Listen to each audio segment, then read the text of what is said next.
મારો ફોન થઈ ગયો કા તમે થંબનેલમાં જોયા જ હશે મારા ફોનની હાલ જે હું શૂટ કરું અહીંયા કંઈ સાઇડ પેન્ટ્રીની પણ કોઈ કાંઈ વ્યવસ્થા છે નહીં.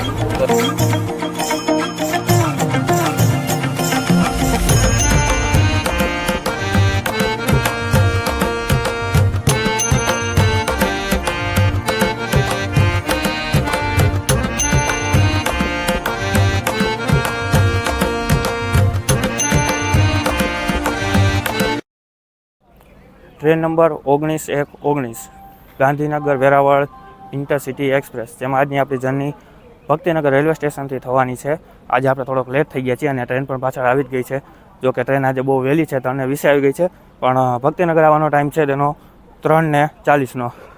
તો ચાલો આપણે હવે ફટાફટ તેનું ઇન્ટિરિયર જોઈએ અંદરનું. આજની આપણી જર્ની થશે ચેર કારમાં.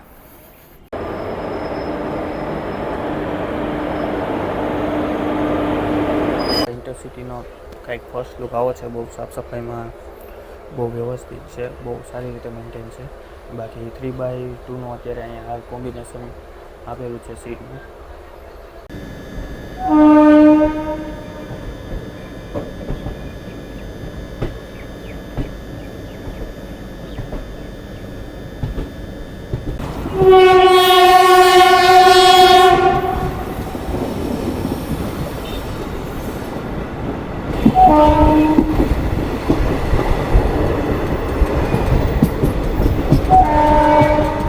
હાલ તમે જે પહેલાં આપણું જે અત્યારે ફાટક જોયું તે હતું પીડી માલવિયાનું ફાટક, તો તે હાલ હમણાં 3 દિવસના મેન્ટેનન્સમાં જવાનું છે. તો તેના માટે ટ્રાફિક અહીંયાનો થોડો ડ્રાઈવર પણ થશે.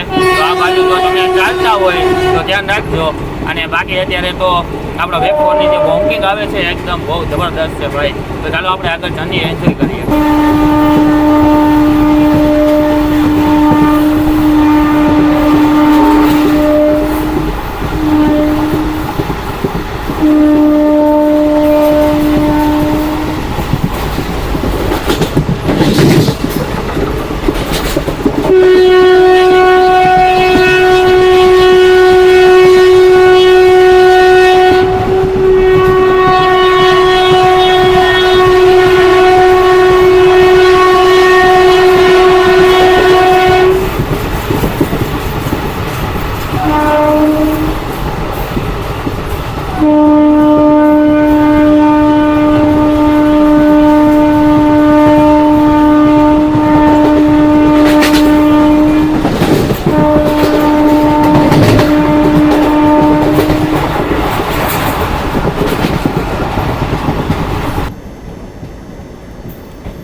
બાકી હાલ આપણી ઇન્ટરસિટી પહોંચી ગઈ છે ગોંડલ રેલવે સ્ટેશન ઉપર. ગોંડલ જો તમારે આવવું હોય તો શ્રી ભગવાન સ્વામિનારાયણનું મંદિર પણ છે અને રાજાનો કિલ્લો પણ છે, જેમાં તમને ખબર હોય તો પ્રેમ રતન ધન પાયોનું શૂટિંગ પણ થયું હતું. તો એ ફરવાલાયક આટલા સ્થળ પણ છે. તો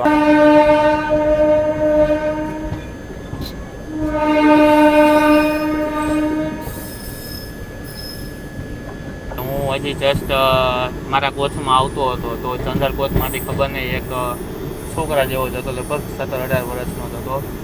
આવીને સીધો મારા આઈને પટકાણો અને બસ મારો ફોન થઈ ગયો કા તમે થંબનેલમાં જોયા જ હશે મારા ફોનની હાલ જે હું શૂટ કરું છું જે ફોનમાં, એ ફોનની હાલત હાવ આવી થઈ ગઈ છે. હાવ એકદમ આવીને મારી સાથે અથડાઈ ગયો અને બસ પછી મારો ફોન હાથમાં હતો અને છૂટી ગયો ફોન. ખબર નહીં યાર ક્યાંથી આવી જાય આવા.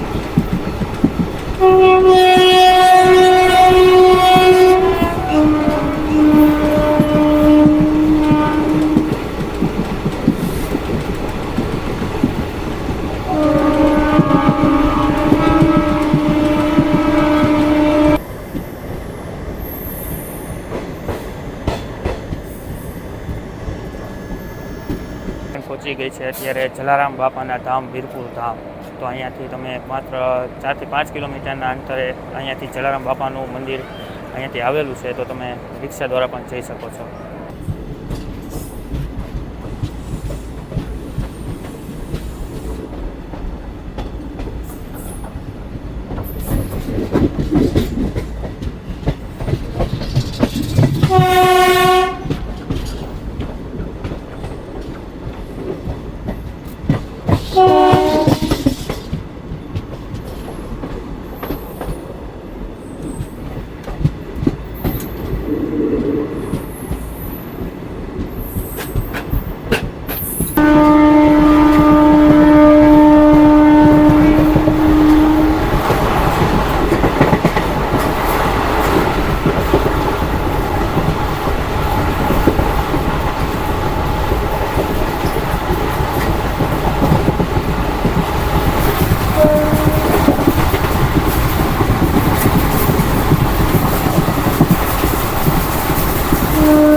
આ જે તમને જે સામેની જે લાઈન અત્યારે હાલ હું બતાવી રહ્યો છું, તો તે લાઈન છે આપણે બોટાદવાળી લાઈન, જે આપણે જેતલસર જંકશનથી અલગ થઈ જાય છે.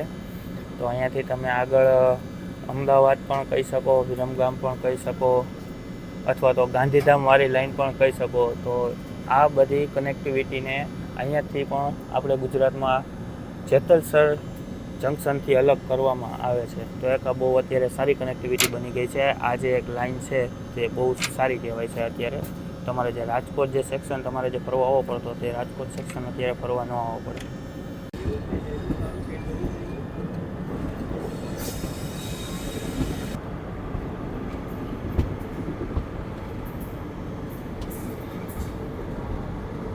બાકી હાલ આપણે આવી ગયા છીએ જેતલસર જંકશન રેલવે સ્ટેશન ઉપર. જેતલસર જંકશન રેલવે સ્ટેશન એટલે બની જાય છે કેમ કે અહીંયાથી એક પોરબંદર લાઈન જે અહીંયા આવીને મળે છે જેતલસર જંકશન ઉપર, અને અહીંયાથી એક બોટાદ જંકશનવાળી લાઈન પણ અલગ થઈ જશે. તો જેતલસર એક બહુ ઇમ્પોર્ટન્ટ રેલવે સ્ટેશન બની જાય છે. બાકી અહીંયા તમને સ્ટોલ પણ જોવા મળી જશે, અન્ય જે લોકલ વેન્ડર્સ હોય છે તે પણ જોવા મળી જશે અહીંયા. તો બાકી તમારે ખાવા પીવાની કંઈ સુવિધા બહુ ઘટવા જેવી છે નહીં. પણ અમારે એક બહુ લોચો થયો કે અમારે જે ઇન્ટરસિટીનો જે ચેર કારનો જે કોચ છે તે એકદમ આગળ આવેલો છે, અને બસ એન્જિન જોવો આગળ, અને વેન્ડર્સ ને એ બધી બહુ પાછળ છે લોકલ ડબ્બાની સાઈડ. તો ભાઈ અત્યારે એક તો મસ્ત સનસેટનો ટાઈમ છે, અને એમાં પણ જો ચા, તો ભાઈ ગુજરાતીઓની તો મોજ જ પડી જાય. તો બાકી ચાલો હું તમને એને સનસેટના સીન પણ અત્યારે હાલ અહીંયા બતાવું છું.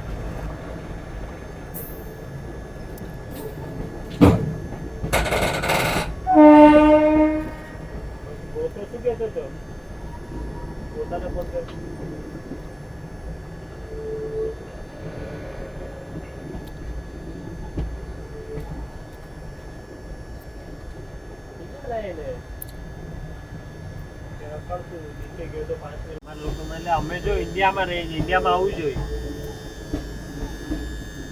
નહીં.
ટ્રેન પહોંચી ગઈ છે જુનાગઢ જંકશન રેલવે સ્ટેશન ઉપર. જુનાગઢ જંકશન એટલા માટે બની જાય છે કેમ કે અહીંયાથી એક મીટર ગેજ લાઇન પણ અલગ થાય છે, જે દેલવાડા માટે જાય છે. તાલાળા છે, દેલવાડા છે, તેના માટે પણ નીકળે છે. તો હું તમને તેના નાના ટ્રેક પણ અત્યારે હું બતાવું. બાકી આપણી ટ્રેન અત્યારે ઓન ટાઈમ પહોંચી ગઈ છે. હાલ તો ઓન ટાઈમ ચાલે છે, પણ આગળ કંઈ ખબર નહીં. જો કે લગભગ તો ટ્રાફિક નથી, બહુ વાંધો ન આવે. બાકી હું તમને અત્યારે નાની ટ્રેક જે મીટર ગેજ ટ્રેન ચાલે છે તેના પણ ટ્રેક બતાવું. જો બાકી આ જે ટ્રેક છે તે મીટર ગેજ ટ્રેનના ટ્રેક છે. જો તમારે આની જર્ની જોવી હોય તો પણ આપણા ચેનલમાં મળી જશે. તો ઇન્ટરસિટી ટ્રેન છે પણ થોડાક 2 થી 3 હોલ્ટનો ફેરફાર થાય છે એક્સપ્રેસના ગણતરીએ જો હાલીએ તો. કેમ કે 2 થી 3 હોલ્ટ છે તે વધારાના આમાં એડ કરેલા છે. બાકી ટાઈમિંગ સારો છે, સ્પીડ પણ સારી છે આ ટ્રેન.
ભાઈ એક બાજુ આપણું ડિપાર્ચર થયું અને એક બાજુ રાજકોટ લોકલનું પણ ડિપાર્ચર હાલ થઈ ગયું છે, જે વેરાવળથી 5 વાગે ચાલી છે અને તે રાત્રે 10 વાગ્યાની આસપાસ પહોંચશે રાજકોટ જંકશન રેલવે સ્ટેશન ઉપર.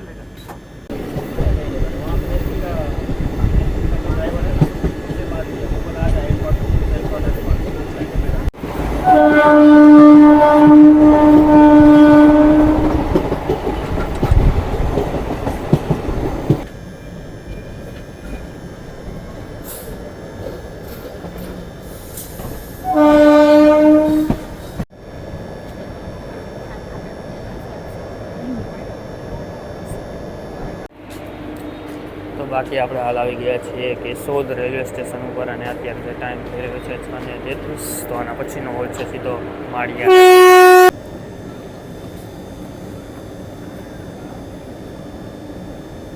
તો બાકી ઓવરઓલ જોઈએ તો આ ઇન્ટરસિટી બહુ પરફેક્ટ છે, ટાઈમિંગ પણ સારો છે. પણ હા, આમાં એક વસ્તુનો એક એવો ફોલ્ટ આવે છે ને, કેમ કે તમારે જો પાણીની બોટલ છે કે કંઈ અન્ય કંઈ નાસ્તો લેવા જવું હોય તો જે સ્ટોલ છે તે પાછળ જ રહી જશે અને આગળ કોઈ વેન્ડર આવશે નહીં કે નહીં. અહીંયા કંઈ સાઇડ પેન્ટ્રીની પણ કોઈ કાંઈ વ્યવસ્થા છે નહીં. તો તમારે આ જર્ની કરવી હોય ઇન્ટરસિટીમાં તો બને ત્યાં સુધી તમારો જે બેકઅપ પ્લાન છે નાસ્તાનો કે પાણી કે જે કંઈ પણ હોય તો તે તમારે સાથે લઈને જ આવવું, કેમ કે અહીંયા કોઈ વેન્ડર્સ નથી આવતા અને નહીં કોઈ પણ સાઇડ પેન્ટ્રી પણ છે. બાકી તમારે નાસ્તા માટે અહીંયા એક તમને આવી રીતને સ્ટેન્ડ પણ આપેલું છે, જેમ કે તમે આપણે ડબલ ડેકરમાં જોયું હતું એવી જ રીતના સિટિંગ કોમ્બિનેશન છે અને લેગ સ્પેસ પણ બહુ બરોબર છે. મને ડબલ ડેકર કરતાં એની લેગ સ્પેસ સારી લાગી. બાકી અહીંયા કંઈક તમને વોટર બોટલ હોલ્ડર તો ન કહી શકીએ પણ એવી સારી મળી જાય.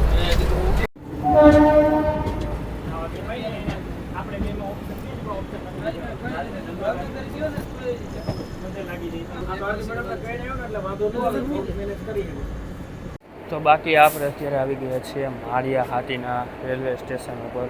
એના પછી પણ ઇન્ટરસિટીનો એક હોલ્ટ છે. બાકી લગભગ તો હું એક્સપ્રેસનો અંદાજો મારતો હતો કે કદાચ ચોરવાડ રોડ તેનો હોલ્ટ નહીં હોય, પણ ચોરવાડ રોડ પણ હોલ્ટ છે આ ઇન્ટરસિટીનો. તો ચાલો હવે મળીએ ચોરવાડ રોડ.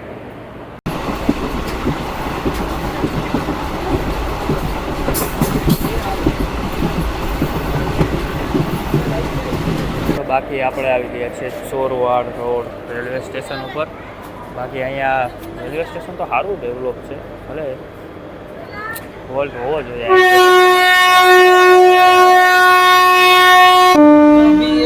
रेलवे का वैकेंसी निकली लेकिन वो अंग्रेज के लिए पैसा तो लाना पड़ेगा.